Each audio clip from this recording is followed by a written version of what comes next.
TV Gracia presenta las palabras inefables de Dios. El Evangelio de la Gracia en labios de Jesucristo, hombre. Abba Padre.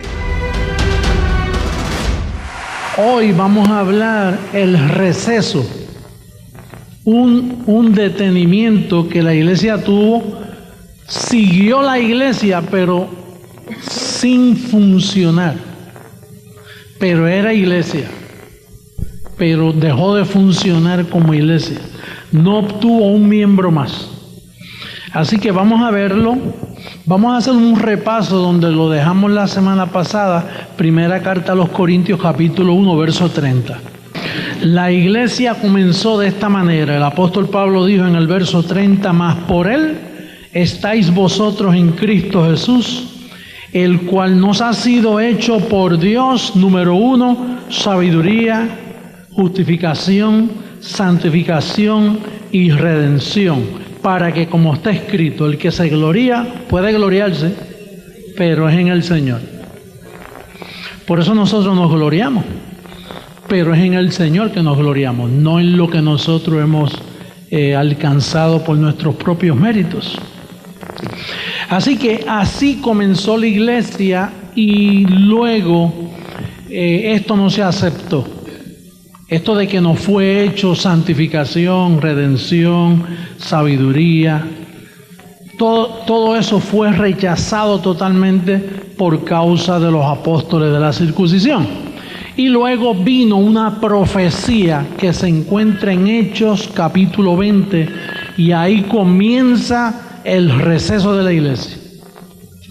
Mira lo que dice Hechos capítulo 20. Este es un libro histórico que se escribió donde Pablo, se habla de Pablo también, pero en el verso 17, capítulo 20, verso 17, dice: enviando pues desde Mileto a Efeso, hizo llamar a los ancianos de la iglesia. Cuando vinieron a él les dijo: vosotros sabéis cómo me he comportado entre vosotros todo el tiempo, desde el primer día que entré en Asia, sirviendo al Señor con toda humildad y con muchas lágrimas, y pruebas que me han venido por acechanza de los judíos. Y como nada que fuese útil, he rehuido anunciaros y enseñaros públicamente y por las casas, testificando a judíos y a gentiles acerca del arrepentimiento para con Dios. Él usa este término porque en la historia estaba todavía fresquecito él hablando, enseñando. Pablo iba en crecimiento, ¿no? Luego después él dijo que Dios le dio el ministerio de la reconciliación, que es opuesto a arrepentimiento. Dice, ahora, verso 22, ahora he aquí ligado yo en espíritu voy a Jerusalén, sin saber lo que allá me ha de acontecer, salvo que el Espíritu Santo por todas las ciudades me da testimonio diciendo que me esperan prisiones y tribulaciones. Pero de ninguna cosa hago caso, ni estimo preciosa mi vida para mí mismo, con tal que acabe mi carrera con gozo y el ministerio que recibí del Señor Jesús para dar testimonio del Evangelio de la ley de Dios. De la gracia de Dios. Y ahora he aquí, yo sé que ninguno de todos vosotros en quienes he pasado predicando el reino de Dios, el reino no es fuera de la tierra. Él predicaba el reino con la gente, porque el reino de Dios es para con gente que tiene carne y hueso. Dice, verá más mi rostro. Por tanto, yo os protesto en el día de hoy que estoy limpio de la sangre de todos, porque no he rehuido anunciaros todo el consejo de Dios.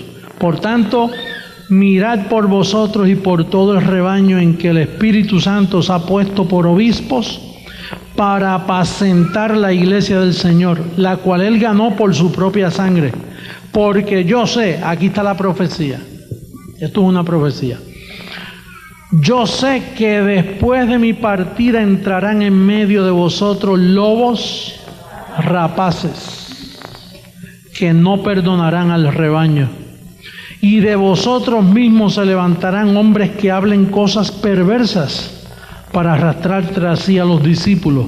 Por tanto, velad, acordándoos que por 3 años de noche y de día no he cesado de amonestar con lágrimas a cada uno.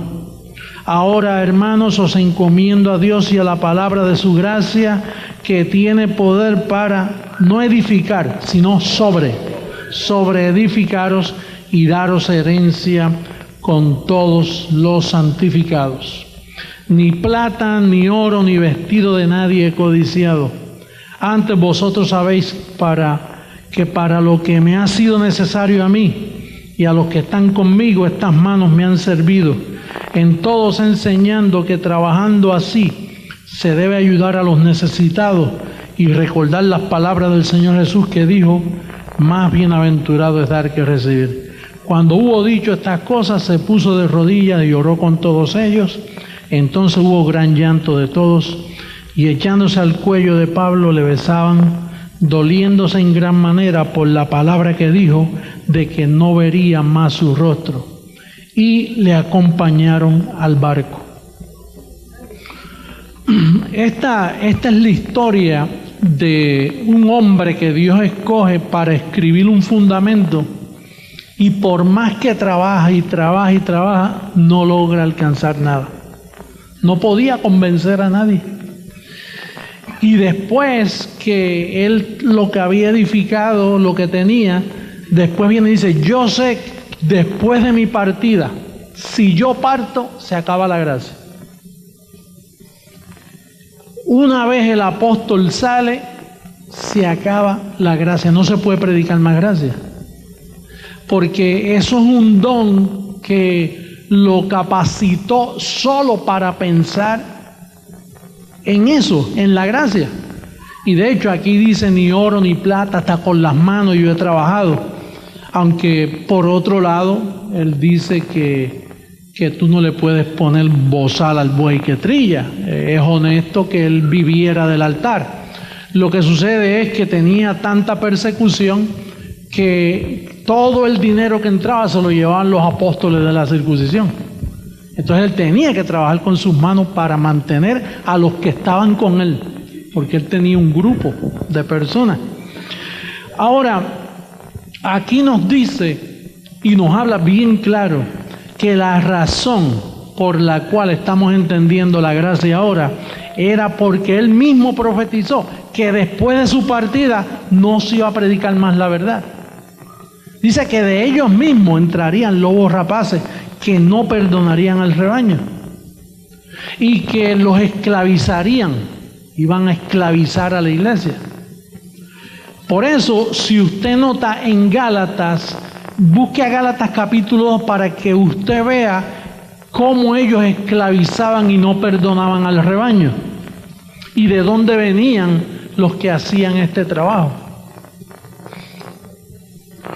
Estamos ahora hablando de educación cristiana.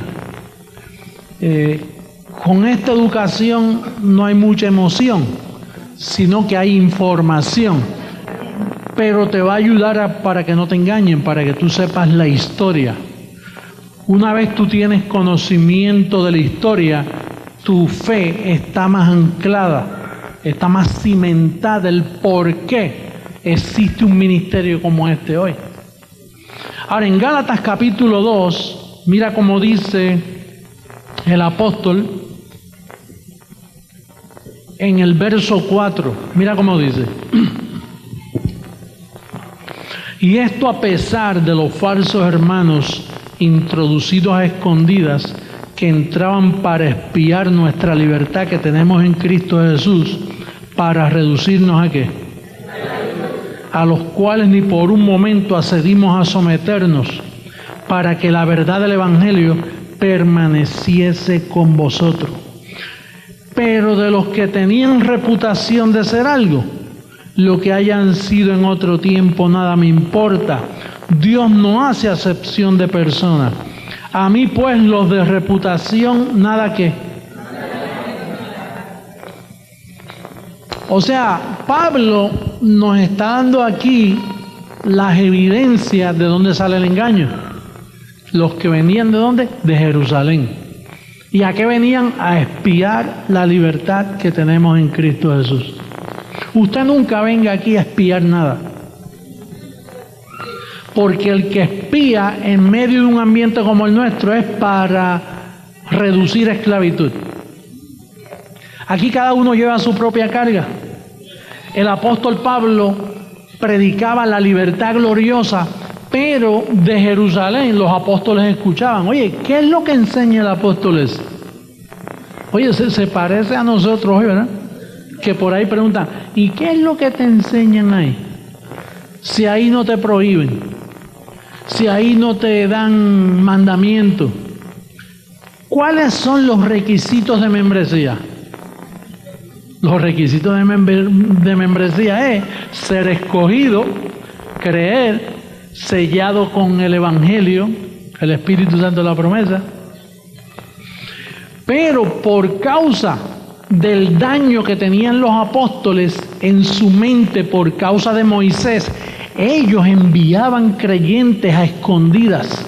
O sea, que venían y se hacían parte de la congregación. Y si tenían que decir, bendecido con el creyente Abraham, lo decían. Porque el propósito de ellos era espiar. Cumpliéndose la profecía que dijo Pablo, después de mi partida, van a entrar lobos rapaces que no perdonarán al rebaño. ¿Tenemos el cuadro claro de lo que el Señor nos está mostrando? ¿Y de dónde venían esos que iban a reducir la iglesia a esclavitud? De Jerusalén. ¿Y qué había en Jerusalén? Los 11 apóstoles, Pedro, el jefe de la circuncisión. Por eso el mundo entero ha sido reducido a esclavitud. Porque cuando el Vaticano, entendiendo que Pedro fue el primer papa, que con mucho orgullo los católicos dicen que él fue su primer papa, con mucho orgullo dice, nuestro papa, el primero fue nada menos que Pedro, el que anduvo juntamente con Jesucristo. Y qué bueno que lo tienen tan claro para nosotros saber lo engañados que han estado. Digo que Pedro, ¿quién estaba en Jerusalén? Pedro. Yo te digo, es increíble que el mundo no haya despertado. Por eso nosotros tenemos que tapar bocas. ¿Y cómo vamos a taparles la boca? Fíjate que alguien dirá, pues que baje un ángel del cielo y toque una trompeta bien grande, ¿le entiendes? No, Dios siempre usa los mismos principios. Ellos para engañar usaron los principios de poco a poco. Ellos no tenían radio, no tenían televisión, no tenían imprenta, así que fue un trabajo de uno a uno. Nosotros pues hacemos lo mismo, de uno a uno. Lo único que nosotros tenemos la tecnología, todo medio de comunicación. De hecho, yo no sé ni dónde yo saco ese dinero, porque es un proyecto de fe. Yo no tengo un presupuesto hecho. Si yo hago un presupuesto, me puede dar por hacerme daño. Y tenemos que hacerlo porque Dios quiere tapar la boca al mundo religioso. Y lo va a hacer. Lo va a hacer.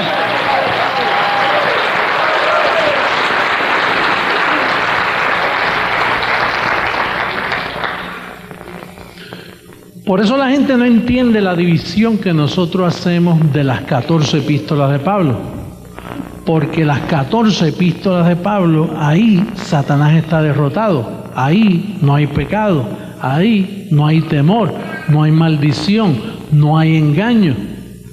Y esas 14 epístolas son las que decodifican la verdad. Yo antes pensaba que todos los libros de Mateo en adelante era parte del Nuevo Testamento. ¿Cuántos pensaban así? O sea, yo dividí el Viejo Testamento, fue hasta Malaquías. Entonces cometí el error de coger esos 27 libros y meterlos en la olla y hacer el batido. Y yo juraba que estaba en la verdad. Y todo el pueblo protestante jura que ese es el nuevo pacto y entonces se lo beben. El problema son los efectos. Los efectos son bien dañinos. Ahora, Pablo lo advirtió: después de mi partida, la iglesia es congelada y no se habla más de gracia. Se escondió la verdad. Hace de esto casi 2000 años. Y es para nosotros un ingrediente de información tremendo. Porque Lucas, fíjate que Lucas nos deja, Lucas fue el quien escribió este libro, el doctor Lucas, y viajaba con Pablo. Entonces, él escribía todo lo que veía. Y naturalmente, por eso es que dice ahí arrepentimiento, porque lo escribió Lucas, y Lucas estaba imitando lo que hablaban los demás apóstoles.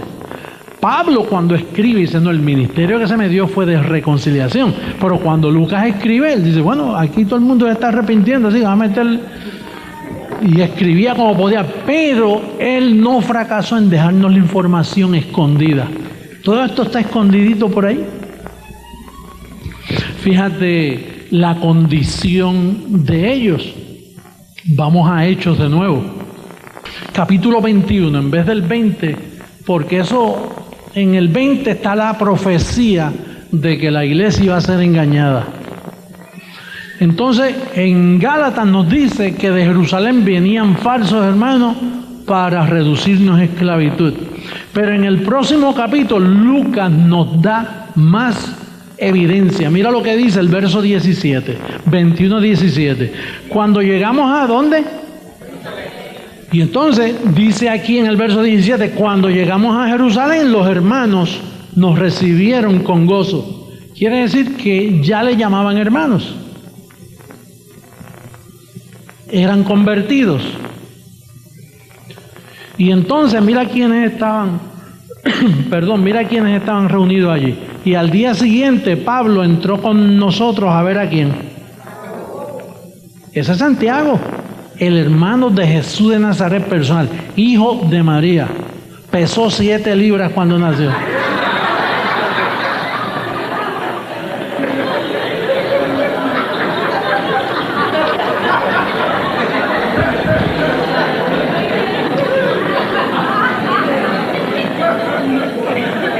Jesús de Nazaret pesó 8, pero cuando María tuvo a Jacobo y Judas pesó 6 libras. No el Iscariote, Judas, el hermano de Jesús. Porque ya tuvo más hijos. Esa mentira que le han vendido al pueblo católico de que María solo tuvo a Jesús. Pero si era casada, no podía tener más hijos. Honroso sea en todo el matrimonio, y ya tuvo más hijos. Pero los católicos te ven el día, no, que solo fue Jesús, que él no tuvo más hermanos. Ella tuvo varios hijos y Jacobo era uno de ellos. Y entonces estaba allí Jacobo y se hallaban reunidos todos los ancianos. Quiere decir que Pablo llegó a este grupo de creyentes en Jerusalén. Y cuando llegó Jacobo, el que escribió el que le llaman Santiago,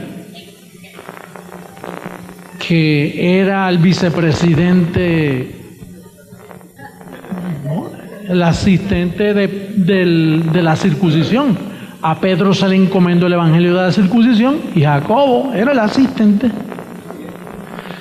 Pues allí llegó Pablo, y tan pronto llegó Pablo, mira lo que los llamados cristianos les recomendaron a Pablo. Mira cómo dice, verso 21 en adelante, mira cómo dice, del 21, capítulo 21, verso 21. Pero se les ha informado en cuanto a ti, que enseñas a todos los judíos que están entre los gentiles a apostatar de Moisés. Que eso es malo. Para Jacobo era malo. Para el hermano de Jesús, los llamados cristianos de Jerusalén, estaba mostrándole una queja. Tú le estás enseñando a los judíos a apostatar de Moisés. Dice, diciéndole que no circunciden a sus hijos, y ellos son líderes de la circuncisión. Y Pablo está diciendo, nos dicen que tú dices que no circunciden. Dice, ni observen las costumbres. Tú dices que no hay que tomar la Santa Cena, que no hay que comulgar, que no hay que bautizarse. Es una queja que le presentaron. Dice, verso 22, ¿qué hay pues? La multitud se reunirá de cierto, porque oirán que has venido. Haz pues esto que te decimos. Hay entre nosotros 4 hombres que tienen obligación de cumplir voto. Tómalos contigo, purifícate con ellos y paga sus gastos para que se rasuren la cabeza. Esa es la recomendación de los apóstoles al apóstol Pablo. Por eso cuando él dijo que más por él estáis vosotros en Cristo Jesús, que nos ha sido hecho sabiduría, santificación, ellos no entendieron. Al contrario, mira lo que le decían a Pablo: rasúrate la cabeza, tienes que guardar las costumbres, purifícate. Cuando Pablo dice que él está completo en Cristo, ahora él tiene que purificar con rituales judíos. Dice,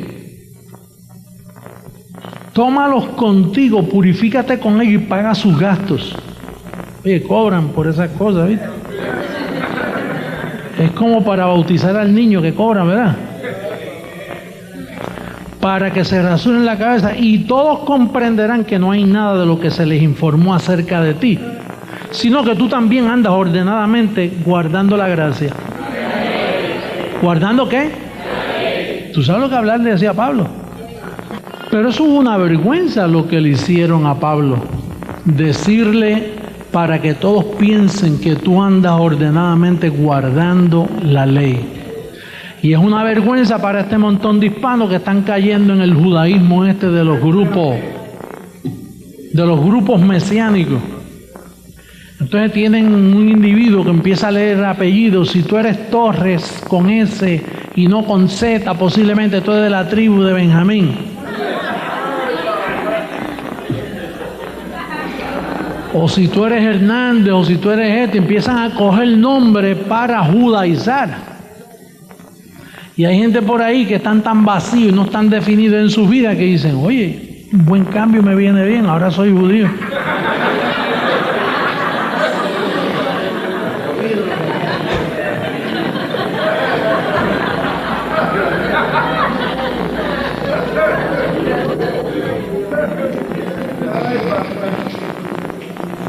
Entonces, el receso de la iglesia, para que tú tengas nota y memoria, está en Hechos 20, donde acabamos de leer. Para que tú sepas que ahí Pablo profetizó la salida de él.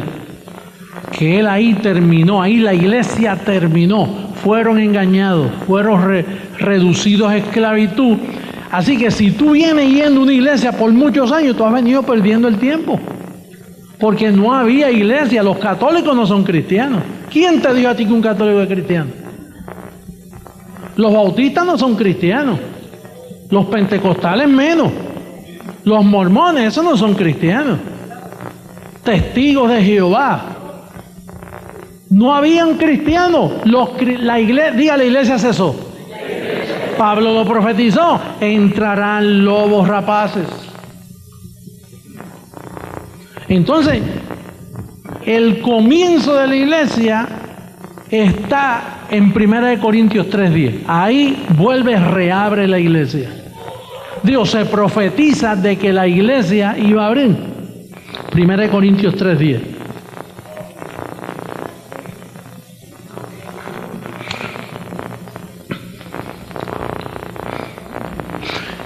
Bueno, 4:5 y después 3:10. 1 Corintios. Había tanta confusión con esto que Pablo tuvo que escribir así. Primera carta a los Corintios, capítulo 4, verso 5.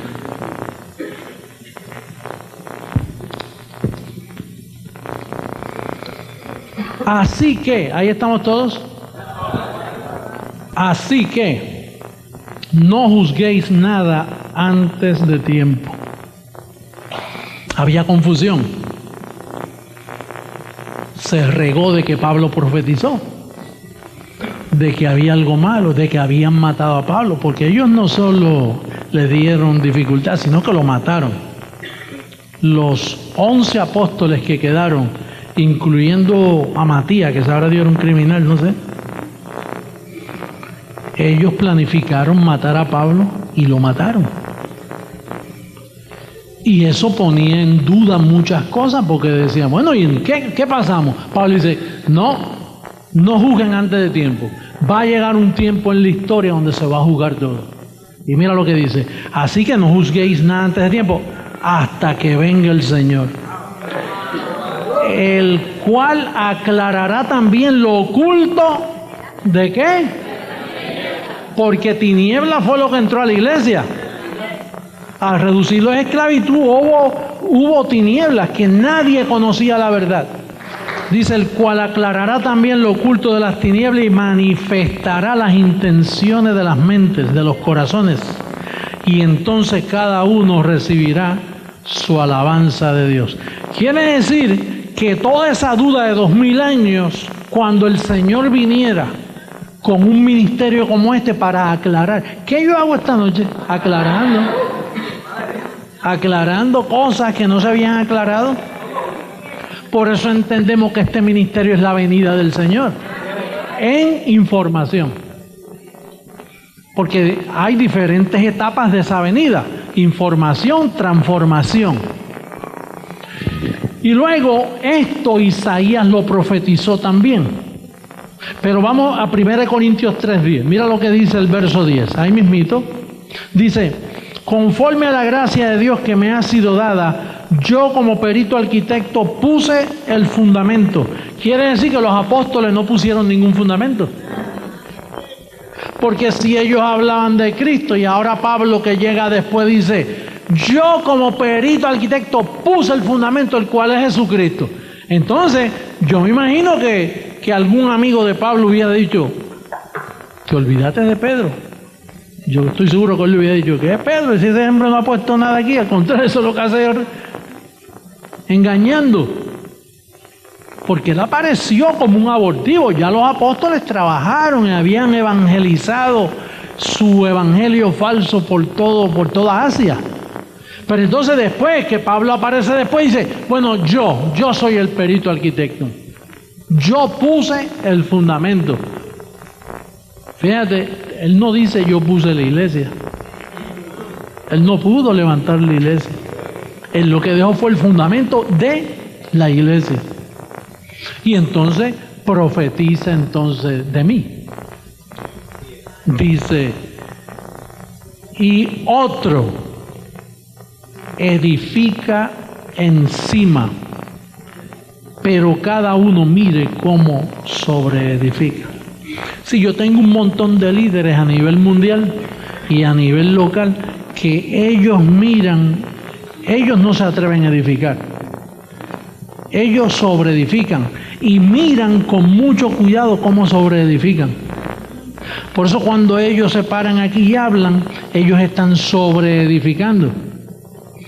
Porque si ellos no dicen algo que yo he dicho, entonces no están mirando cómo sobreedifican. Si le añaden, entonces no están mirando cómo sobreedifican. Y todos ustedes tienen que sobreedificar diciendo lo mismo para mantener la unidad del Espíritu.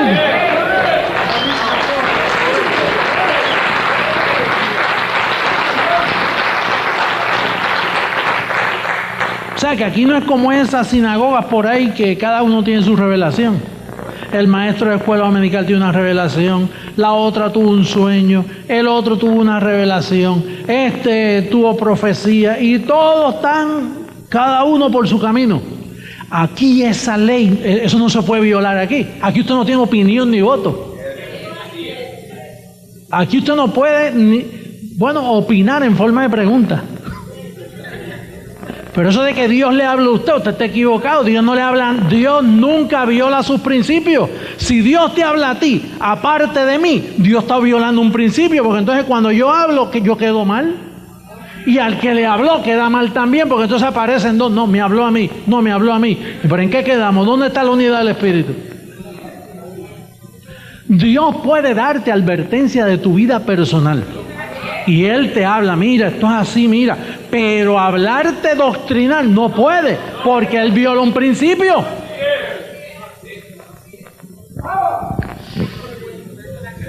Isaías 54 y terminamos.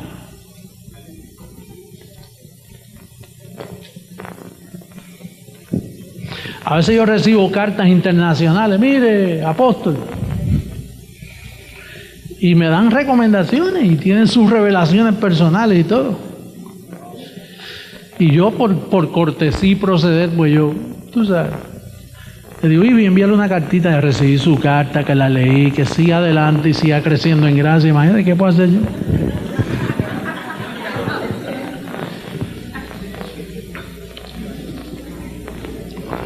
Hay otros que tienen sus propias epístolas.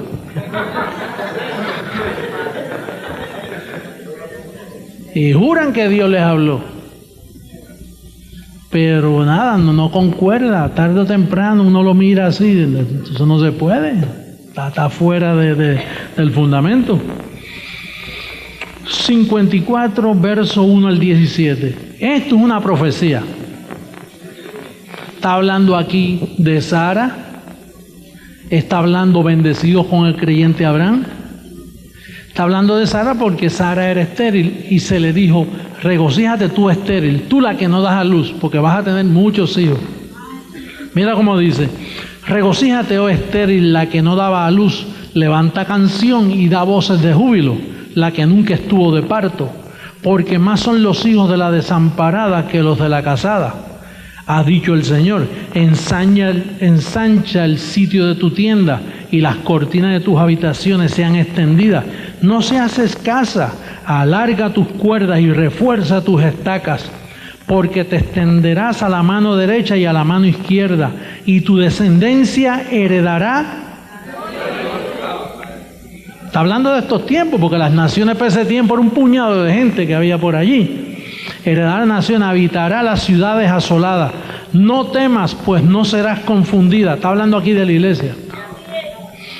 Y no te avergüences, porque no serás afrentada, sino que te olvidarás de la vergüenza de tu juventud, y de la afrenta de tu viudez no tendrás más memoria. Porque tu marido es tu hacedor, el Señor de los ejércitos es su nombre, y tu Redentor el Santo de Israel. Dios de toda la tierra será llamado, porque como a mujer abandonada y triste de espíritu te llamó el Señor, y como a la esposa de la juventud que es repudiada, dijo el Dios tuyo, por un breve momento te abandoné. Es breve, 2000 añitos. El Señor habla así. Y nosotros apurados aquí por alcanzar al mundo, imagínate. Van 17, 18 años y no puedo esperar más. Dice, por un breve momento te abandoné, pero te recogeré con grandes misericordias. Cuando Él dice que Él en ti es justicia, sabiduría, santificación, redención, eso es grandes misericordias. Con un poco de ira escondí mi rostro de ti por un momento, 2000 años, ¿verdad? Pero con misericordia eterna tendré compasión de ti, dijo el Señor tu Redentor. Porque esto me será como en los días de Noé, cuando juré que nunca más las aguas de Noé pasarían sobre la tierra. Así he jurado que no me enojaré contra ti, ni te reñiré. Porque los montes se moverán y los collados temblarán, pero no se apartará de ti mi misericordia. Salvo siempre salvo. Ni el pacto de mi paz se quebrantará, dijo el Señor, el que tiene misericordia de ti. Pobrecita, fatigada con tempestad. Así hizo la religión, así hizo los católicos. La tenían, a ti te tenían fatigado. Muchachos, yo estaba que no podía ya funcionar. Yo veía al diablo en todas partes. Pobrecita. Está hablando aquí de hombres y mujeres, ¿sabes? No es una mujer que está hablando, es la iglesia, la esposa del... Pobrecita, fatigada con tempestad, sin consuelo. ¿A qué vino el consolador? Por eso fue que él prometió un consolador, porque estaba sin consuelo. He aquí que yo cimentaré tus piedras sobre carbuncio y sobre zafiros te fundaré. Tus ventanas pondré de piedras preciosas, tus puertas de piedras de carbunclo y toda tu muralla de piedras preciosas. Y todos tus hijos serán enseñados por el Señor. ¿Te recuerdas? Todos los que son enseñados por Él. Y se multiplicará la paz de tus hijos. Con justicia serás adornada. ¿Él fue hecho qué? Justicia, justificación. Estarás lejos de opresión, porque no temerás. ¿Espíritu de qué? De amor, de poder y de dominio propio. Y de temor, porque no se acercará a ti. Si alguno conspirare contra ti, lo hará sin mí. El que contra ti conspirare, delante de ti caerá. Óyelo.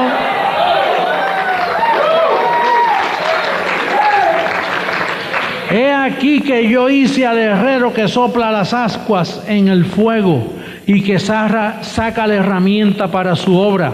Y yo he creado al destruidor para destruir. Ninguna arma forjada contra ti prosperará, y condenarás toda lengua que se levante contra ti en juicio. Esta es la herencia de los siervos del Señor, y su salvación de mí vendrá, dijo el Señor. Oye,